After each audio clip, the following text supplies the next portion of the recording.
আমরা প্রত্যেক বছরই যাই দক্ষিণেশ্বর মন্দিরে পুজো দিতে সকাল সকাল। আর দেখো এখানে আছে সাথী, শ্রেয়া, আর সামনে আছে সৌরভ, গুড্ডু বসে আছে আমার কোলে, ঠিক আছে। তো আজকে ফার্স্ট টাইম, অনেক দিনের ইচ্ছে ছিল যে নিজের হাতে কিছু খাবার বিতরণ করবো, তো ফাইনালি আজকে সেই ইচ্ছাটা পূরণ হতে চলেছে। খাবার সব পেছনে নিয়ে নিয়েছি, এখন অন দা ওয়ে আছি আমরা। আজকে সারাদিনটা কি করব, কি করে সেলিব্রেট করবো সৌরভের বার্থডেটা, সবকিছু তোমাদের সাথে এই ব্লগের মাধ্যমে শেয়ার করবো। তার জন্য ব্লগটাকে পুরো এন্ড অবধি দেখতে হবে। যারা মিড নাইট বার্থডে সেলিব্রেশন ব্লগটা দেখোনি দেখে নিও, আমি ডিসক্রিপশন বক্সের লিঙ্ক দিয়ে দেবো। তো চলো এখান থেকে আজকের ব্লগটা স্টার্ট করা যাক। তুই হাতাটা গোটা, ভাল লাগছে না ওইভাবে। সকাল থেকে উঠে আমরা প্যাকিং করছিলাম, ঠিক আছে। খাবার তৈরি রান্না মা করেছে, বাট প্যাকিং করছিলাম আমরা সবাই মিলে। সবাইকে আমি কাজে লাগিয়ে দিয়েছিলাম যে সবাই কাজ কর, ঠিক আছে। সবাই মিলে প্যাকিং করে এখন 9:44 বাজে। আমরা এখন ফাইনালি বেরাতে পেরেছি। দেখতে পাচ্ছ চলে এসেছি মন্দিরের কাছে। এখন কিছুটা বাকি আছে, একটুখানি রাস্তা। তো গাইস ফাইনালি নেমে গেছে, আর খাবারগুলো এখন বের করবো। তো কোথায় নামিয়েছে দেখো, পুরো মন্দির এলাকার ভেতরে নামিয়ে দিয়েছে আমাদের। আমরা যদি পুজো দিতে আসতাম, ঠিক আছে, তাহলে এখানে নামালে আমাদের প্রচুর সুবিধা হতো, অনেকটা হেঁটে আসতে হতো না। কিন্তু আমরা পুজোতে দেবো না, আমরা প্রথমে খাবারটা দিয়ে দেবো সবাইকে, তারপরে পুজো দেবো। আর দেখো হাতে করে নিয়ে এখন যাচ্ছি।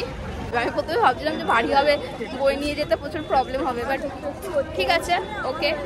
তো আমরা না প্রথমে প্রচুর ভয় পাচ্ছিলাম যে সবাই নেবে কি নেবে না, কারণ এটা মন্দির এলাকা আর কি খাবার এনেছি কেউ জানে না। আর আমরা কিন্তু নিরামিষ খাবারই দিচ্ছিলাম, যেহেতু মন্দির এলাকার মধ্যে ছিলাম। আর আমি সৌরভের হাত দিয়েই বেশিরভাগটা দেওয়াচ্ছিলাম, কারণ ওর বার্থডে ছিল, তারপর আমিও দিচ্ছিলাম। আর খুবই ভালো লাগছিল যে একজনকে খাবার দিতে দেখে সবাই এসে এসে নিচ্ছিল। আমাদের তো পুরো ছেঁকে ধরেছিল, এদিকে সৌরভ দিচ্ছিল, এখানে আমিও দিচ্ছিলাম, আর পেছনে কিন্তু শিয়াও দিচ্ছিল সবাইকে। তো এইটুখানির মধ্যেই কিন্তু আমাদের সব খাবার শেষ হয়ে গেছিলো। সব খাবার বলতে একটা ব্যাগ শেষ হয়ে গেছিলো, দেখো ব্যাগটাও নিয়ে চলে গেল ওরা। আর বিশ্বাস করো ওখানে না ব্যাগটা নেওয়ার জন্য মানে ঝামেলা লেগে গেছিলো, যে আমি ব্যাগ নেবো এরকম করছিল। তো আমরা ব্যাগটা সবাইকেই দিয়ে দিয়েছিলাম, যারা যারা চাইছিল। যতগুলো আমাদের ব্যাগ ছিল সবগুলোই দিয়ে দিয়েছিলাম। এইদিকে যেমন আমরা দিচ্ছিলাম, পেছনে কিন্তু শেয়ার সাথী ওরাও খাবার দিচ্ছিল। আর প্লিজ এটাকে কেউ খারাপ ওয়েতে নিও না, কারণ আমাদের অনেক দিনের ইচ্ছে ছিল এরকম কিছু করার। আমাদের ক্ষমতা অনুযায়ী আমাদের সাধ্য মতন আমরা করার চেষ্টা করেছি। আর তোমরা আমাদের পাশে আছো বলেই কিন্তু এটা সম্ভব হয়েছে। তোমরা এইভাবেই আমাদের পাশে থেকো, যাতে আমরা আরো মানুষের হেল্প করতে পারি নানাভাবে। এই যে সামনে যে দাদাটা দাঁড়িয়ে আছে দেখতে পাচ্ছ, উনি কিন্তু ব্যাগটা নেবে বলে দাঁড়িয়ে আছে। ওনাকে খাবার দিয়েছি, তারপরে ব্যাগটা নেবে বলে দাঁড়িয়ে আছে। বলছিলাম না ব্যাগ নিয়ে ঝামেলা শুরু হয়ে গেছে ওদের মধ্যে, তো ওনাকেও কিন্তু ব্যাগটা দিয়ে আমরা 4 ব্যাগ খাবার নিয়ে গেছিলাম, তোমরা দেখলেই। আর 4 ব্যাগই কিন্তু এর সাথে সাথে শেষ হয়ে যায়। আলাদাই একটা আনন্দ ফিল হচ্ছিল মনে। তো গাইস খাবার দিয়ে দিয়েছি সব। ওটাই আমার হচ্ছিল যে ব্যাগটা কি করে আমি নিয়ে যাব, নিয়ে নিয়েছে ভালো হয়েছে। সূর্যমুখী ফুলও আছে, চল এখনই টাকা দিতে হবে। পুজো দিয়ে এসে তোমাদের সাথে কথা বলছি, ঠিক আছে, কারণ আজকে এমনিতেই অক্ষয় তৃতীয়া, প্রচুর ভিড় হচ্ছে হবে, আই থিঙ্ক, জানি না। চলো এসে তারপর বাকিটা কথা বলবো। আমাদের পুজো দেওয়া কিন্তু ডান। এখন আমরা চলে এসেছি এখানে ফুড প্লাজাতে কিছু খাবার খেতে, কারণ আমি এখনো পর্যন্ত পুজো দিয়েই জাস্ট ওই প্রসাদ খেয়েছি, ঠিক আছে। সকাল থেকে আমি জল পর্যন্ত খাইনি, সৌরভ খেয়ে নিয়েছে। ভাবো আমি খাইনি, জল খেয়েছিস, আমি তো জলও খাইনি। তুই বলছিস সেটা, তুই বলছিস বলে রাখছিস, আমি কিছু খাইনি গাইস। হ্যাঁ খাইনি, খুব ভালো খাইনি। আর ওর জন্মদিন ও খেয়ে নিয়েছে, আমি খাইনি। ভাবো, আমি ভক্তি করে পুজো দিয়েছি। এই যে আমাদের কচুরি চলে এসেছে। ও মা, এরা 3 জনকে দিয়ে দিয়েছে, আমাদের দেয়নি। সৌরভ জন্মদিন তো ওই জন্য তোকে একটু বেশি খাটাচ্ছে, বুঝলি, কষ্ট করলে কেষ্ট মিলবে ওই জন্য। এই এরা দেখ, এরা খাচ্ছে না, এরা না খেয়ে দেখো ছবি তুলে যাচ্ছে। আমি একটাও ছবি তুলিনি, আমি বাড়ি তুলেছি। হ্যাঁ, কেউ গঙ্গার ধারে যাবে না ভয়েতে। আমরা আমাদের খাওয়া কমপ্লিট হয়ে গেছে। তুই আগে এরকম করছিস কেন, পিঠ দেখাচ্ছিস কেন? এই বেশি নাটক করিস না। আমি চলে যাচ্ছি, তোরা থাক। কেমন লাগছে বল, বার্থডে বয়? ভালো। তোমাদের তো তো বলতেই ভুলে গেছি, এখন আমরা চলে এসেছি দক্ষিণেশ্বর থেকে সোজা সৌরভদের বাড়িতে। ড্রেস চেঞ্জ করে এসেছি, সাথীকেও নিয়ে এসেছি, ওকে ছাড়া তো কোথাও যাই না আমি, তোমরা তো জানোই। আর এখন সৌরভ এখানে এখন কি বলবো, এটাকে কি হচ্ছে, ড্রিল হচ্ছে গাইস। এখানে পর্দা লাগানো হবে, তাও পর্দা কিনে নিয়ে আমাদের ঘরের পর্দা খুলে এখানে লাগাতে হবে। বার্থডে যে কেক মেক কাটবো যাতে একটু পেছনটা দেখতে ভালো লাগে। ওই দেখো বাবা, হ্যাঁ ভাই এই সরে যা ভাই।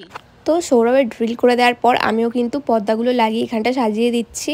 আমাদের ঘরে 3টে পর্দার লাইটও কিন্তু নিয়ে চলে এসেছি সাথে সাথে। তো এইগুলো করার পর কিন্তু আমি চলে গেছিলাম কেক আনতে। প্রথমে গেছিলাম আমার বন্ধুর বাড়িতে কেক আনতে, ওর কেকটা আনার পর গেছিলাম মিয়ামোড়েতে আবার কেক আনতে। তো ওখানে গিয়ে একটা কেক চুজ করি, আমার প্রথম দেখাতেই এই কেকটা ভালো লেগে যায়। আমি 2টো কেক দেখাচ্ছিলাম, তার মধ্যে আমি এই কেকটা নিই আর ফটাফট কেকটা প্যাকিং করে ঝটাপট আমরা বেরিয়েই চলে যাই সৌরভদের বাড়িতে। আর এই যে এই মেয়েটা না চিনছান দেখছে, ওয়াও কি দেখিস না, দেখি তাই বলে একটু বন্ধুকে সাহায্য করতে হয় না। আর আমার অবস্থা দেখো, ঘেমে পড়ে চান করে গেছি। ও যাই হোক, আমার বাড়ির পর্দা এনে লাগিয়েছি, কারণ সৌরভ পর্দা কিনে নি, তোমাদের তো দেখালামই। ওই যে পর্দা লাগানোর ওইগুলো সব আজকে কমপ্লিট করলো, কবে থেকে বলে যাচ্ছি, আজকে কমপ্লিট করলো। যাই হোক, এখানটা সেট আপ করে নিয়েছি। বেলুন টেলুন কিছু কেনার টাইম পাইনি, কারণ অনেক কি বলবো খাটনি হয়ে গেছে আমার। দেখতে পাচ্ছ এই জামাটা, এটা এখন আমি পরবো শুধুমাত্র কেক কাটিং এর জন্য। আমি এত সাজবো এই জামাটা পরে। আমরা এখানে বসে আছি সবাই মিলে, আর একটা কেক আমাদের অলরেডি নষ্ট হয়ে গেছে গাইস। ছিটকানি কেন দেবো, আমি এখানে জামা চেঞ্জ করবো না, বাইরে কি করবো? তো তোদের সামনে জামা চেঞ্জ করবো। হ্যাঁ বাইরে যা। ও হ্যাঁ ভালো, আচ্ছা হ্যাঁ যা। কি ভালো দেখো গাইস, আমি আমার কষ্ট করতেই হলো না। আরে যা ভাই যা, আউট তাড়াতাড়ি ফটাফট। দেখো দেখতে পাচ্ছ, এখন আমরা কেক কাটিং করবো। আমি কথা বলি না। আর এই যে এটা আমাদের কেক, এটা তোমাদের আগেও দেখিয়েছি। কি হলো, খুলছে না? সবাই চলে এসেছে, আমার ড্রেস হয়ে গেছে। চলে আমি জ্বালাবো আমার বার্থডে। আরে হ্যাঁ জ্বালা না, আরে জ্বালা না ভাই, ওরকম খচখচ করে তুলবি না। তো আমরা এখন আওয়াজ করিস না। Finally cake. ভাই এটা কি ছিল? ধর আমি কেন ধরে আছি?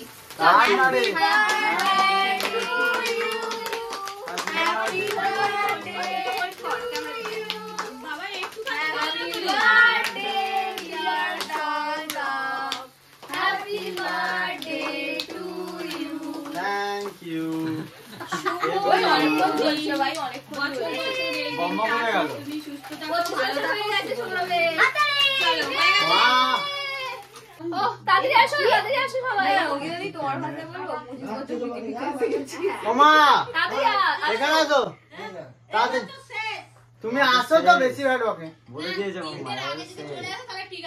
আরে তাড়াতাড়ি রোজ দুটোর মধ্যে চলে আসবে তাহলে ভিডিও হচ্ছে তাড়াতাড়ি একটু হ্যাঁ ঠিক আছে হ্যাঁ তাকি না বলো হাই গাইস ও বম্মার মুখ দেখা যায় না। এখন আমি সৌরভকে, যেহেতু 25 বছরের বার্থডে, তো ওকে কিছু গিফট দেবো। 25টা গিফট দেওয়ার চেষ্টা করেছি, বাট আমি জানি না আমি কিছু নিয়ে আসতে পেরেছি কিনা। প্রচুর ক্রাউড হয়ে গেছে, তো আমি এখন গিফট গুলো বের করবো, আনবক্সিং করবো। বাট ওই ভিডিওটা আলাদা ভিডিওতে পোস্ট করবো, মানে নেক্সট ভিডিওতে তোমাদের সাথে পোস্ট করবো। আই থিঙ্ক চ্যানেলে এখন ডেসক্রিপশন বক্সে লিঙ্ক দিয়ে দিয়েছি, যদি না দিয়ে থাকি তাহলে কিছুদিন পরে দিয়ে দেবো, দেখে নিও তোমরা। এটা আলাদা বানাচ্ছি, কারণ না হলে এই ভিডিওটা অনেক লং হয়ে যেত। অনেক কিছু করার আছে, মাথায় ভেবে রেখেছি, জানি না কতটা কি করতে পারবো। দেখো এখানে একটা গিফট, ঠিক আছে, এন্ড এই যে এখানে এখনো আরো গিফট আছে।